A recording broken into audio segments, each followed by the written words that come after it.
Que le Seigneur nous bénisse et que la grâce de Dieu soit sur votre vie. À tous ceux qui nous reçoivent de partout, que Dieu véritablement soit avec vous. Vous êtes avec votre serviteur, l'apôtre Esaïe Kwaku, de la mission évangélique Sinaï, le lieu de la rencontre du côté d'Abango. Ce matin, vous êtes à votre émission Dans sa parole. Et Dieu nous a fait la grâce d'être au milieu de vous, afin de pouvoir échanger avec vous, afin de pouvoir vous exhorter. Et le thème sur lequel nous allons discuter, nous allons échanger ensemble, nous allons vous exhorter, c'est soit cette personne que Dieu cherche. Voilà, nous allons prier le Seigneur. Père, nous te bénissons, nous te rendons toute la gloire pour tous ceux qui nous reçoivent de partout, que ta grâce et ta faveur les localisent maintenant même dans le nom de Jésus. Amen. Nous allons prendre notre texte de base dans Ésaïe 6 à partir du verset 8. La Bible dit ceci dans Ésaïe 6, verset 8. « J'entendis la voix du Seigneur disant, qui enverrai-je et qui marchera pour nous? Je répondis, me voici, envoie-moi. » Voilà, quand nous lisons ce passage, nous voyons que Dieu s'adresse à Ésaïe par rapport à un besoin. Dieu a besoin d'une personne qu'il veut envoyer. Dieu a besoin de quelqu'un qu'il veut envoyer en mission. Et Dieu cherche une personne et Dieu trouve la personne d'Ésaïe. Et Dieu échange avec Ésaïe pour lui dire qui est-ce que je vais envoyer. Et par la suite, nous voyons que Ésaïe répond au Seigneur pour lui dire envoie-moi. Pour dire qu'il est prêt à répondre à l'appel du Seigneur. Bien-aimé, le thème que je vous ai donné, c'est soit cette personne que Dieu cherche. Dieu cherche une personne. Dieu a un besoin. Alors, il a besoin de quelqu'un pour résoudre ce problème sur la terre. Il a besoin de quelqu'un pour agir sur la terre. Bien-aimé, Dieu a toujours besoin d'un homme qu'il veut sauver, un homme qu'il veut transformer, un homme qu'il veut utiliser. Et je veux ce matin que tu sois cette personne que Dieu se recherche afin que Dieu puisse accomplir quelque chose dans ta vie. Alléluia. Donc je veux dire à quelqu'un que ce matin, Dieu a besoin de toi. Dieu a besoin de toi pour plusieurs raisons. Dieu a besoin de toi dans un premier temps, c'est que Dieu cherche un pécheur qu'il veut sauver. Dieu cherche un pécheur qu'il veut sauver. Nous allons voir dans Matthieu 1, verset 21. La Bible dit ceci, dans Matthieu 1, verset 21.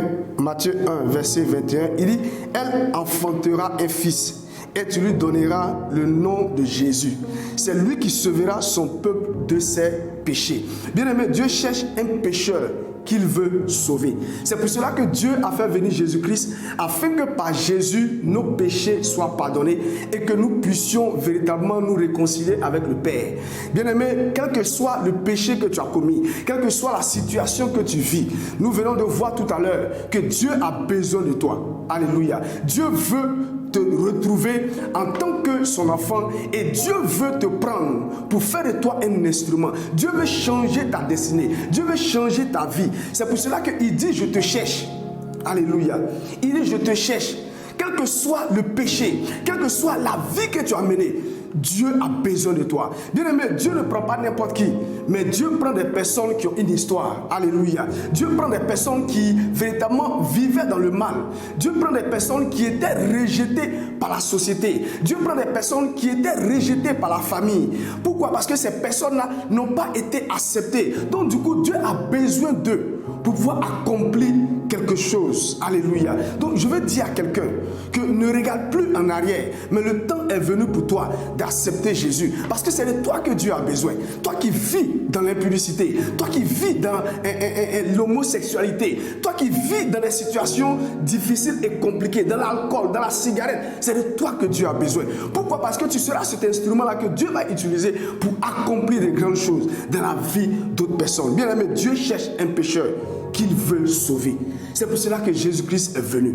Quand Dieu avait besoin d'une personne pour délivrer Israël, Dieu a choisi Moïse. Moïse n'était pas parfait.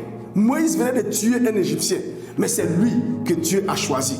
Pourquoi? Parce qu'il était cette personne-là qui pouvait véritablement véhiculer le message de Dieu. Il était cette personne qui pouvait libérer son peuple. C'est pour cela que Dieu l'a choisi. Dieu a vu en lui quelqu'un de déterminé, quelqu'un qui était capable de pouvoir aller libérer son peuple. Alléluia. Donc l'acte que Moïse a posé En tuant l'Égyptien, Dieu a vu en lui un soldat. Dieu a vu en lui un guerrier. Dieu n'a pas regardé l'acte qu'il a posé, mais Dieu a regardé la capacité qu'il a déposée en lui. Alléluia. Dieu a regardé la capacité qu'il a déposée en lui. Et Moïse, en tant que pécheur, Dieu s'est saisi de lui et Dieu l'a utilisé pour délivrer Israël. Bien-aimé, Dieu veut faire la même chose avec toi. Quel que soit le péché dans lequel tu es plongé, le temps est arrivé pour toi d'accepter Jésus, pour que tu sois un instrument entre les mains de Dieu. Dieu cherche un pécheur qu'il veut sauver. Dieu veut te sauver, bien-aimé. Dieu veut te sauver. Le salut est pour toi. Jésus-Christ est venu pour toi. Jésus-Christ est mort pour que toi, tu puisses avoir la vie. Jésus-Christ est mort pour que ta destinée soit transformée. C'est pour cela que c'est toi que Dieu cherche. Alléluia. C'est toi que Dieu cherche. Bien-aimé, la deuxième catégorie de personnes que Dieu cherche un intercesseur pour lui parler des hommes. Alléluia. 1 Samuel 2, verset 25. Dieu cherche un intercesseur pour lui parler des hommes. Dieu a besoin d'une personne pour parler aux hommes. Dieu a besoin d'une personne pour plaider pour les hommes. Dieu a besoin de quelqu'un pour véritablement dire que telle personne lui a besoin d'accepter Jésus. La Bible dit ceci dans 1 Samuel 2, verset 25.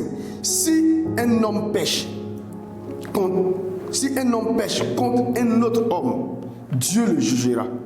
Mais s'il pêche contre l'Éternel, qui intercédera pour lui? Et il n'écoutait point la voix de leur père, car l'Éternel voulait les faire mourir.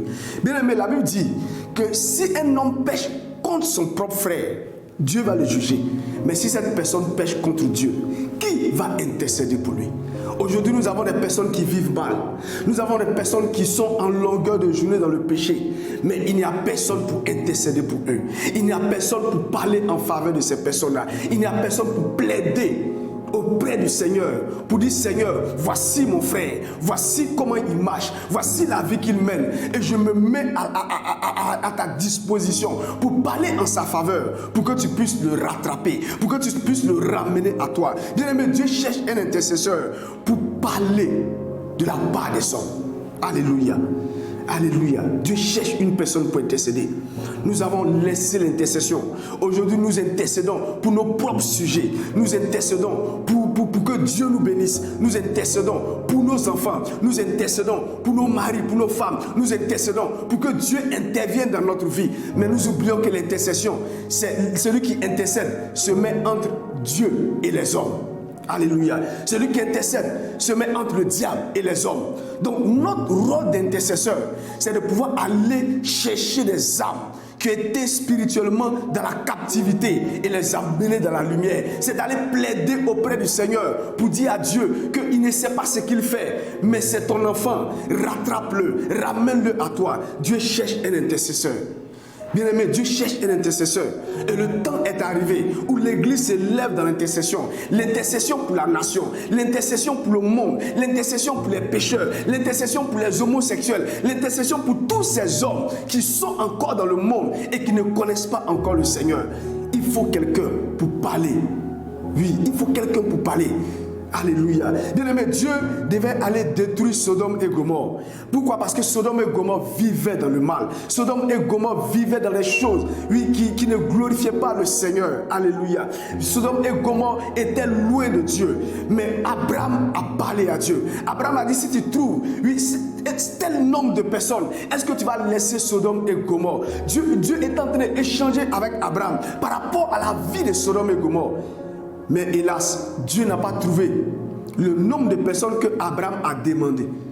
Alléluia. Et parce que Dieu n'a pas trouvé, Dieu a détruit Sodome et Gomorrhe. Qui peut se lever pour intercéder, pour dire à Dieu: Seigneur, si tu trouves un seul juste dans cette nation, est-ce que tu vas laisser la nation? Seigneur, si tu trouves un seul juste dans ce pays, est-ce que tu vas laisser ce pays? Bien-aimé, Dieu a besoin d'une personne pour intercéder. Et Dieu veut que tu sois cette personne qui se cherche pour intercéder en faveur de ses frères, en faveur de ses sœurs, en faveur de tous ceux-là même qui vivent dans le mal. Ce n'est pas notre rôle de les rejeter, mais c'est notre rôle de parler à Dieu. C'est notre rôle de plaider auprès du Seigneur. C'est notre rôle de dire à Dieu, Seigneur, pardonne leurs péchés et ramène-les à toi. Alléluia. Que le Seigneur nous bénisse. Et nous allons continuer encore dans cette parole. La troisième catégorie de personnes que Dieu se cherche, Dieu cherche un gagneur d'âme qui parlera de lui aux hommes. Alléluia. Matthieu 28, verset 19. Dieu cherche un gagneur d'âme qui va parler de lui aux hommes. Bien-aimés, aujourd'hui, nous avons arrêté de parler aux hommes. Nous avons arrêté d'annoncer l'évangile. La Bible dit dans Matthieu 28, verset 19, il dit, allez, faites de toutes les nations des disciples, les baptisant au nom du Père, du Fils et du Saint-Esprit. Dieu donne cette recommandation. Jésus donne cette recommandation à ses disciples. Il dit, allez et faites de toutes les nations des disciples. Aujourd'hui, nous ne partons plus, mais nous attendons que les gens viennent vers nous. Dieu cherche des gagneurs d'âmes. Celui qui gagne les âmes, c'est celui qui va sur le terrain. Celui qui gagne les âmes, c'est celui qui va dans les villages. Celui qui gagne les âmes, c'est celui qui va dans les lieux reculés, parce que c'est là-bas que les âmes se trouvent. Celui qui gagne les âmes, c'est celui qui va dans les maquis. C'est celui qui va dans les lieux publics où les âmes s'y trouvent, parce que c'est là que Dieu a besoin de nous. Dieu cherche des gagneurs d'âmes qui vont parler de lui. Beaucoup n'ont pas encore entendu parler de Jésus. On a comme l'impression que les gens ont entendu, mais non, les gens n'ont pas encore entendu. Dieu nous a fait la grâce d'être à l'intérieur. Et lorsque nous partons dans les villages, nous constatons que les gens ont besoin de Jésus. Nous constatons que les gens n'ont pas encore reçu encore le Seigneur. Alléluia. Quand on est dans les grandes villes, on voit les églises partout. On se dit que oui, il y a un réveil. On pense réellement que l'évangile est en train de rentrer. Non, mais l'évangile n'est pas encore rentré. Alléluia. Les gens ont besoin d'entendre la vérité. Les gens ont besoin de recevoir Jésus-Christ de Nazareth. Alléluia. Donc il est important pour nous que nous soyons des gagneurs d'âmes. Il faut que tu sois cette personne qui prend la décision de gagner des âmes pour le royaume, de gagner des âmes pour le Seigneur, de parler de Jésus à ceux-là même qui sont autour de lui. Alléluia. Bien-aimés, les maquis continuent de pousser. Les lieux de prostitution continuent de pousser. Plusieurs autres endroits continuent de pousser. Aujourd'hui, on a des jeunes gens au milieu de nous qui sont dans les systèmes de broutage. On a toutes ces choses dans la société. Mais qui va se lever pour aller gagner des âmes? Qui va se lever pour aller dans les endroits reculés, là où les gens ont des difficultés même de pouvoir entrer? Qui va se lever pour aller à pied, pour aller à moto, pour aller à vélo, pour parler de Jésus? Qui va se lever?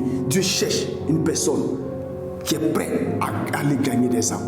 Sois cette personne-là, bien-aimée. Sois cette personne que Dieu se cherche. Alléluia. Sois cette personne que Dieu se cherche. De partout où tu te trouves, je sais que tu m'entends. Et je sais que cette parole va réveiller quelque chose dans ton esprit.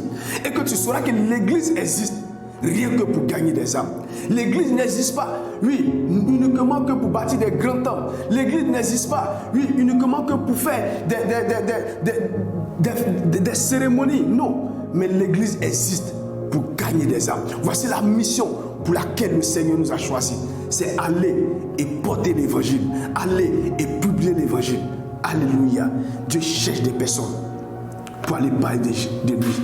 La Bible déclare que lorsque une seule personne se convertit, il y a de la joie dans le ciel. Qui peut faire lever Dieu de son trône? Qui peut faire danser Dieu? Oui, si tu m'entends, sois cette personne-là, prête à faire lever Dieu de son trône, à faire danser le royaume, à faire danser les anges. Sois cette personne, parce que Dieu te cherche ce matin. Dieu te cherche. Alléluia. Quatrième catégorie de personnes que Dieu cherche. Et donc tu dois être cette personne que Dieu cherche pour pouvoir véritablement accomplir les desseins de l'Éternel. Dieu cherche un adorateur qui l'aimera plus que tout. Alléluia. Matthieu 4, verset 10. Dieu cherche un adorateur qui va l'aimer plus que tout. Aujourd'hui, nous avons commencé à adorer autre chose. Nous avons commencé à adorer nos biens. Nous avons commencé à adorer tout ce qui est autour de nous. Et nous avons laissé l'essentiel, c'est l'adoration de Christ. Regardez ce que la Bible dit dans Matthieu 4, à partir du verset 10. Il dit, Jésus lui dit, retire-toi, Satan, car il est écrit, tu adoreras le Seigneur ton Dieu et tu le serviras lui seul. Bien-aimé, quand vous lisez ce passage de Matthieu 4, il s'agit de Jésus qui a été envoyé dans le désert par le Saint-Esprit pour être tenté par le diable. Mais quand vous observez, vous constatez que tout ce que le diable était en train de faire avait un but. Tout ce que le diable était en train de faire avait un objectif. Et l'objectif, c'était quoi? L'objectif, c'était de se faire adorer. C'est pour ça que ce passage précise bien que Jésus dit à Satan, il dit, tu adoreras le Seigneur ton Dieu et tu le serviras lui seul. Bien aimé, nous sommes dans un combat d'adoration. Dieu cherche des personnes qui vont l'aimer et l'adorer. Le diable cherche des personnes qui vont aussi l'aimer et l'adorer. Mais qui est-ce que toi tu veux adorer? Est-ce que tu veux adorer l'Éternel, le Dieu véritable, ou est-ce que tu veux adorer le diable? Alléluia. Dieu cherche un adorateur. Dieu cherche une personne qui va l'aimer sincèrement. Alléluia. Arrêtons de faire l'apologie de Satan. Arrêtons d'élever le diable. Alléluia. Mais apprenons à élever Dieu. Amen. Apprenons à adorer Dieu. Apprenons à célébrer Dieu. J'ai l'habitude de dire aux gens que le plus haut niveau du combat spirituel, c'est l'adoration. Quand quelqu'un s'élève dans l'adoration, il va au sommet de la montagne. Le diable ne peut pas le trouver là-bas. Pourquoi? Parce qu'il rentre dans la présence de Dieu. C'est pour ça que Dieu appelait toujours Moïse à la montagne, pour que Moïse puisse aller à sa rencontre. Et lorsque Moïse descendait, la Bible déclare que personne ne pouvait regarder le visage de Moïse. Pourquoi? Parce que Moïse avait rencontré le Seigneur. L'adoration nous amène à rencontrer Dieu. Et celui qui rencontre Dieu, c'est lui qui reçoit une visitation et sa vie est transformée et sa vie est changée. Tant que tu n'as pas cette rencontre, ta vie ne peut pas être transformée. C'est pour ça qu'il est important pour toi d'être un adorateur de l'Éternel. Ne sois pas simplement un prieur, ne sois pas simplement un combattant. Oui, c'est vrai que le chrétien c'est un soldat, mais il n'est pas seulement un soldat pour aller combattre, pour aller détruire, pour aller faire cela. Non. Mais il est plus un soldat qui glorifie le Père. Il est plus un soldat qui élève le Père. Alléluia. La Bible déclare que Satan s'appelle le chérubin protecteur. Et j'ai réfléchi et j'ai compris que quand tu regardes dans l'armée de Dieu, Satan était celui-là même qui protégeait le trône de Dieu. Alléluia. Satan n'avait pas d'épée. Satan n'avait pas d'arme comme Michael. Amen. Mais il était l'ange protecteur. C'est-à-dire celui qui protège le trône de Dieu. Et je me suis posé la question, mais avec quoi Satan protège le trône de Dieu? Puisqu'il n'a pas d'arme, il n'a pas d'épée, il n'a pas de kalachnikov. Mais j'ai compris que Satan était un adorateur. Et il avait été créé pour ça. Donc c'est avec l'adoration que Satan protégeait le trône. Bien aimé, celui qui adore, c'est celui qui véritablement rentre dans une dimension de combat et qui remporte des victoires. Alléluia. Si tu arrêtes d'adorer, ça sera difficile pour toi de remporter des grandes victoires. Amen. Un adorateur, c'est celui-là même qui est capable de dire à Dieu, prends mon combat. Amen. Prends mon combat. Alléluia. Mais quand tu n'adores pas, tu dis à Dieu que tu peux te défendre toi-même. Alléluia. Tu peux te défendre toi-même. Sois un adorateur de l'Éternel et tu verras que Dieu accomplira de grandes choses dans ta vie. Arrête tous les jours de faire des combats inutiles. Non, le combat est orienté par le Saint-Esprit. Tant que le Saint-Esprit ne t'oriente pas dans un combat, adore le Seigneur. Alléluia. On ne combat pas dans le désordre, mais on combat selon les instructions de Dieu. Amen. Dieu n'a jamais envoyé Israël dans un combat sans donner d'instructions.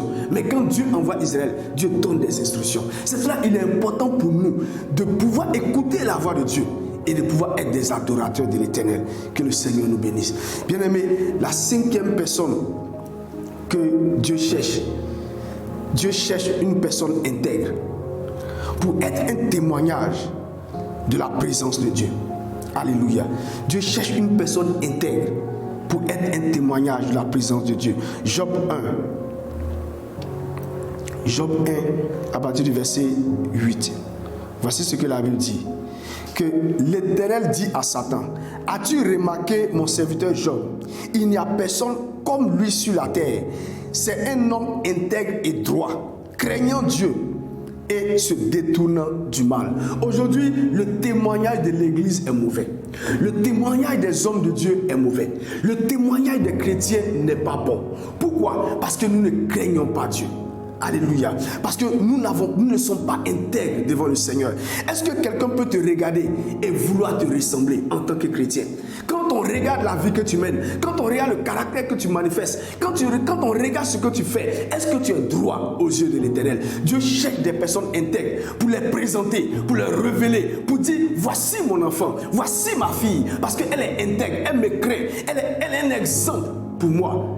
Et je veux que les autres copient sur elle. Bien-aimé, Dieu cherche des personnes intègres. Aujourd'hui, il n'y a plus de personnes intègres dans nos entreprises. Il n'y a plus de personnes intègres dans nos sociétés. Les chrétiens se mélangent à tout. Les chrétiens rentrent dans tout ce que le monde leur propose. Et nous ne pouvons plus présenter l'intégrité. Nous ne craignons plus Dieu. Bien-aimé, il est important pour nous de revenir à l'évangile. Il est important pour nous de revenir au caractère de Christ. Alléluia. Est-ce que tu peux être cette personne sur qui Dieu peut compter? Est-ce que tu peux être cette personne que Dieu peut présenter dans le quartier? Dieu peut présenter dans l'entreprise. Dieu peut présenter autour de lui pour dire voici mon enfant. Regardez, Dieu présente Job. À qui? À Satan. Il dit tu as vu mon serviteur. Il est intègre, il est droit, il me craint et il fuit le mal. Est-ce que tu peux être cette personne que Dieu peut présenter comme ça? Parce qu'à chaque fois que le diable veut t'accuser, il a toujours raison sur toi. Pourquoi? Parce que tu n'es pas intègre. Tu ne crains pas Dieu et tu ne fuis pas le mal. Bien-aimé, il faut que nous changeons. Alléluia. Il faut que nous changeons. Sois cette personne que Dieu se cherche pour révéler à la société, pour révéler au monde, pour révéler à l'entourage. Bien-aimé, la dernière personne que tu dois être, que Dieu cherche un serviteur pour être à son service. Alléluia. 1 Pierre 4. 1 Pierre 4, verset 10. Voilà, je retrouve rapidement. 1 Pierre 4, verset 10. Comme de bons dispensateurs de diverses grâces de Dieu, que chacun de vous mette au service des autres le don qu'il a reçu. Bien-aimé, Dieu nous a tout donné pour que nous soyons des instruments entre ses mains. Dieu cherche un serviteur pour être au service. Servir Dieu, c'est servir les hommes. Alléluia. Servir Dieu, c'est d'abord servir les hommes. Est-ce que tu es prêt à servir les hommes? Est-ce que tu es prêt à t'abaisser pour que Dieu lui-même puisse t'élever? Alléluia. Aujourd'hui, nous avons pris la place de Dieu. Amen. Nous avons pris la place de Dieu.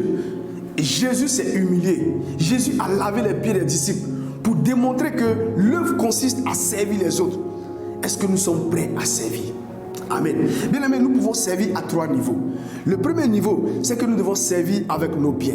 Exode 10, verset 26. Tu dois servir Dieu avec tes biens, avec les moyens que tu as, avec tout ce que tu possèdes. Il faut que tu serves Dieu avec. Parce que Dieu a besoin de cela pour que l'évangile soit propagé, pour que l'évangile soit annoncé. Alléluia. Deuxième élément, tu dois servir Dieu avec le don et le talent que Dieu t'a donné. Matthieu 25, verset 14 à 18. Donc tu dois servir Dieu avec le potentiel qu'il a déposé en toi. Dieu n'a pas déposé ce potentiel en toi pour que ça dorme, pour que ça reste. Non, mais Dieu l'a déposé pour que tu puisses mettre cela au service de l'Église, pour que tu puisses mettre cela au service des autres. Et la troisième chose, c'est que nous devons servir Dieu avec notre temps. Éphésiens 5, verset 16. Aujourd'hui, on n'a plus le temps. Amen. On n'a plus le temps pour le Seigneur. On n'a plus le temps pour servir le Seigneur. On a le temps pour autre chose.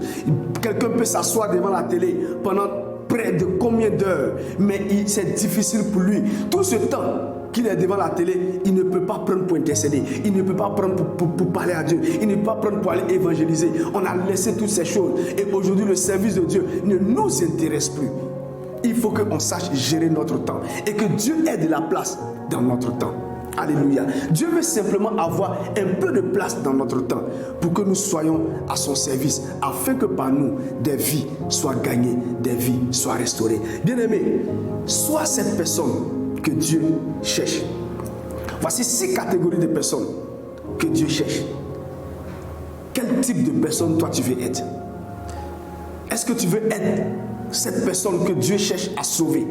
comme ce pécheur? Est-ce que tu veux être cette personne qui intercède? Est-ce que tu veux être cette personne qui adore? Est-ce que tu veux être cette personne intègre? Est-ce que tu veux être cette personne qui sait Dieu? Alléluia.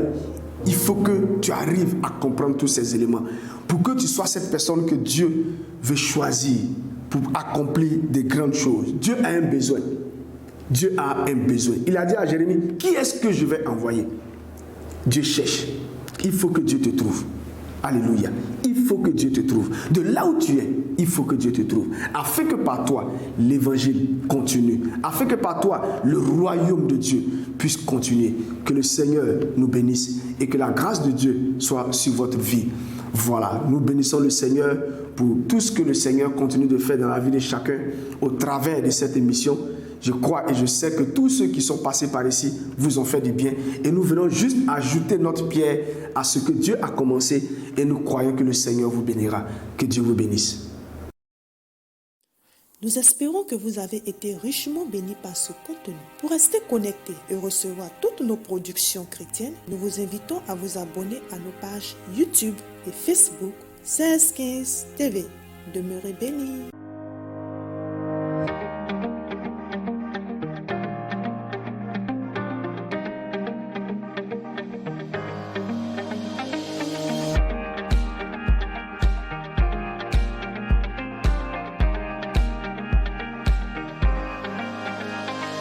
Vous désirez annoncer l'évangile, vous êtes prédicateur, vous avez un message, un enseignement biblique, une parole d'exhortation et d'encouragement conforme à la vérité biblique. 1615 TV, votre web TV chrétienne vous propose l'émission Dans sa parole.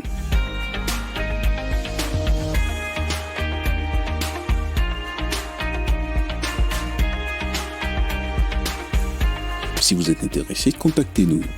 Nous prenons rendez-vous, nous programmons l'enregistrement, l'équipe technique produit l'émission et la diffusion s'ensuit. Dans sa parole, c'est tous les jeudis à 19h GMT sur 1615 TV, YouTube, Facebook et sur 1615tv.com. Les tarifs, c'est vous qui les fixez. Contactez-nous ou laissez-nous un message, nous vous contacterons. 1615 TV, l'évangile au monde entier.